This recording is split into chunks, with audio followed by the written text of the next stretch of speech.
Persona 5 does a really good job with its fallen antagonist and on how they question the Phantom Thief about the morality when it comes to changing the heart of people. Maruki and Yaldabaoth both stand as the final two characters who have similar ways on how to fix the status quo.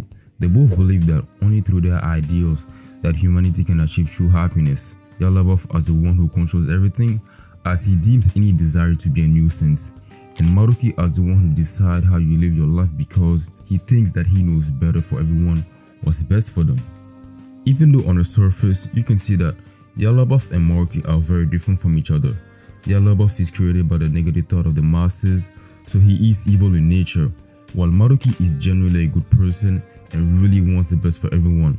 But when you compare the way they go about obtaining their ideals, they are very similar if not identical the more you think about it.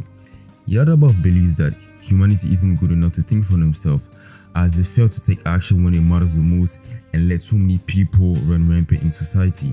And Maruki is very similar to that idea.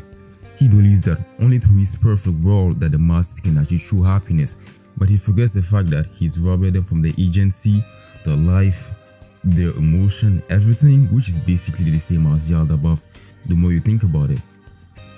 With this brief introduction about both characters out of the way, I want to go in depth about each of them because there's definitely some major difference between both of them, even though deep down they both represent this idea of control, a lack of growth, and the stagnation of the masses.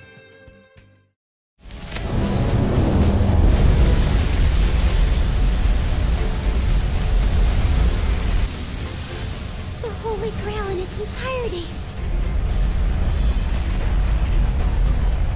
Is this real? Guys, pull it together! Give me a break!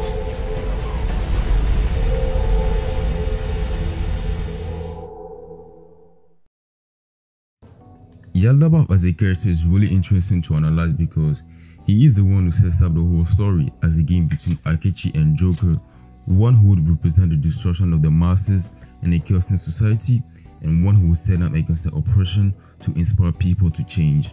He is also the creator of the metaverse and is the cause for most of the major events in the game, so you can actually make the argument that he is the most important character in the story, even though personally I would say probably Shido, Joker and Akechi are top 3, but I digress.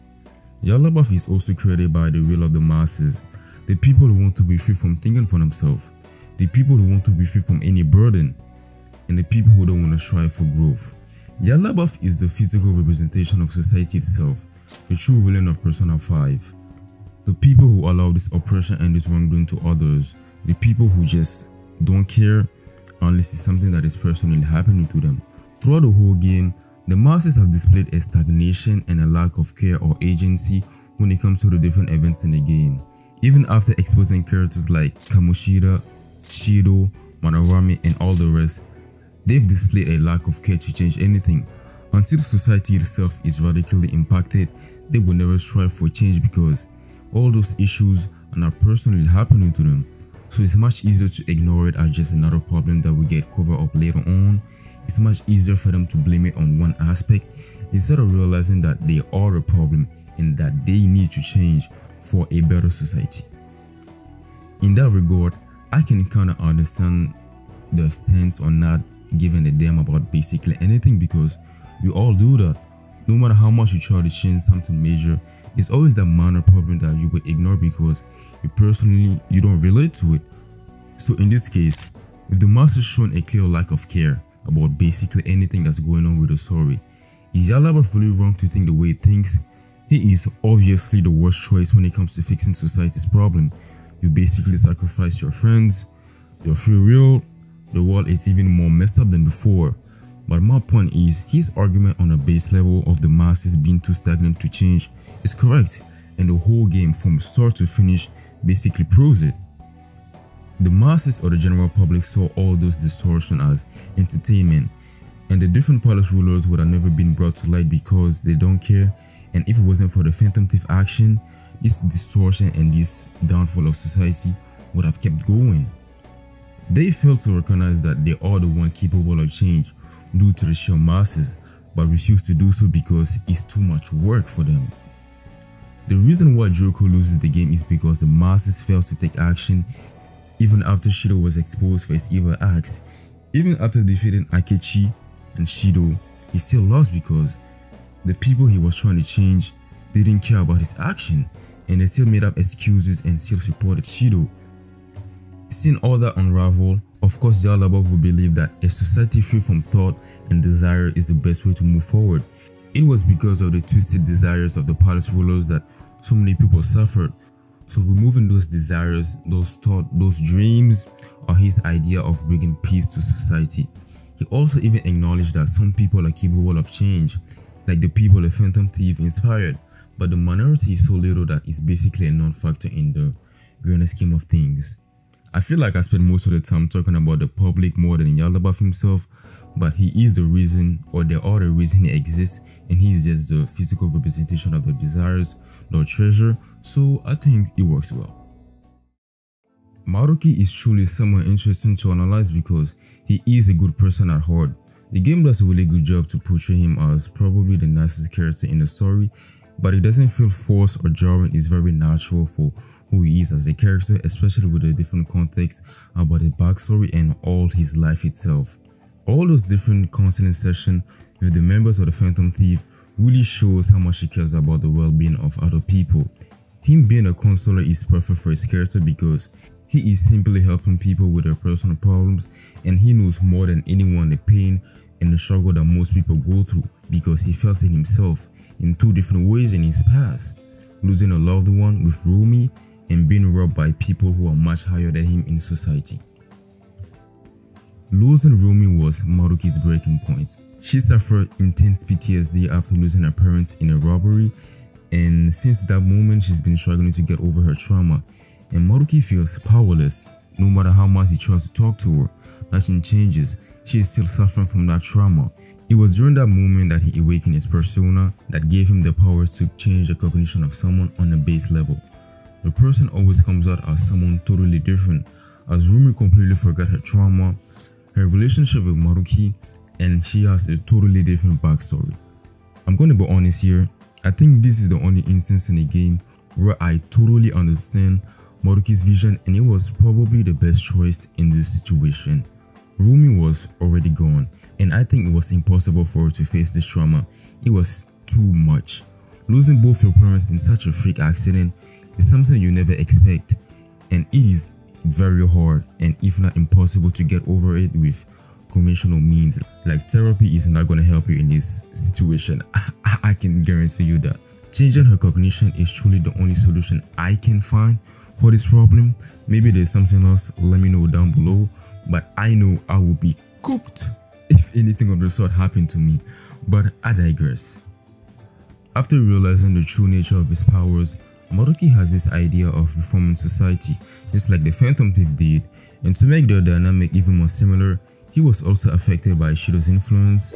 The reason why Maruki's research was cut off was due to a lack of evidence, but the truth is, Shido took it for himself because he saw or he knew how brilliant Maruki's research was. Now that we have the background covered, we can finally discuss Maruki as an antagonist. Maruki believes that changing someone's cognition for them to attain happiness is the best way to have a perfect reality. And from his point of view, I can understand the reason why he feels justified. Both Rumi and Sumire were both truly happy with their new life, and that's enough proof for him to move forward with his plan. But he fails to realize that regarding the Sumire situation, he basically kills her, robs her of her agency as a person, and doesn't help her, Sumire, move forward and grow as a person. Even with all that, I can kinda understand where it's coming from. Sumire was feeling a huge amount of guilt, so he felt it was necessary to change her cognition.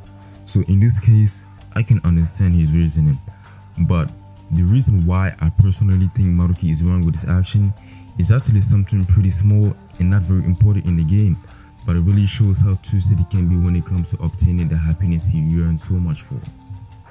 Yusuke tells us that Maruki changed the cognition of one of his friends because he believes that art or painting was too painful for him to follow, making him do archery instead. It was during that moment, a pretty small one indeed, but it really shows the length Maruki is willing to go for his happiness, brainwashing people into thinking they are happy with the dreams that he came up with. He decided where you live your life under his reality. No matter how nice he is or no matter how nice his intentions are, his actions are the same as Yaldabaoth, just with a better coat of paint and with a smile. Maruki and Yaldabaoth are supposed to be parallels of each other, the two sides of the same coin. While Yaldabaoth is completely evil, born from negative desires, Maruki is someone who is good in nature. They both want to take control of people's cognition, their thought, their dreams, brainwashing them into thinking they are happy, but the status quo or society itself hasn't changed. If not, it got worse. Even though the Phantom Thief failed to change society as a whole because the masses were already cooked, they were so far gone. But there was still that minority that got inspired by their action and looked up to them. Maruki and Yaldabaoth taking control robs everyone of the agency, their free will, and the idea of the world being better under their rule is so flawed in both cases. In Yaldabaoth's case, society is not fixed, it got worse. You give up on your friends, your will, condemned to live under a fake god who doesn't know how to fix society's problem himself. The stagnation he's trying to fix is still present because everyone is just a lifeless puppet with no goals, no desires, and no emotions. In Maruki's case, he fails to realize that the happiness he wants for the people isn't really what they want and what they need per se. He decides the way you live your life under his reality. It is impossible to create a world where every dream is realized because most of them will overlap with each other, or most of them will impact one another, you know. He brainwashes people he deems to be suffering for their dreams and decides the way you should live your life. He doesn't want anyone to feel any type of pain or struggle, but doesn't understand that it's through hardship that people can achieve true happiness and true satisfaction with their hard work. The Phantom Thieves are friends because of the problem they went through.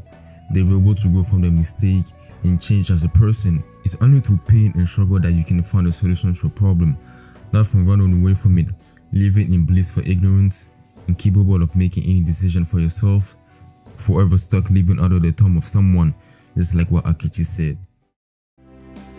I will carve my own path for myself. I refuse to accept a reality concocted by someone else, stuck under their control for the rest of my days. Yaldabaoth fights for humanity's desire to be free from any burden. Maruki fights for humanity's happiness, while the Phantom Thief fights for humanity's future. But that's all I gotta say. Thank you for watching. It took me like 2 nights to write the script, but it was actually really fun and interesting because anything relating to the general public in Persona 5 is so well done that I'm not even complaining about how long it took because I had fun writing the script. But like I said, thank you for watching. Don't forget to like and to subscribe, and peace.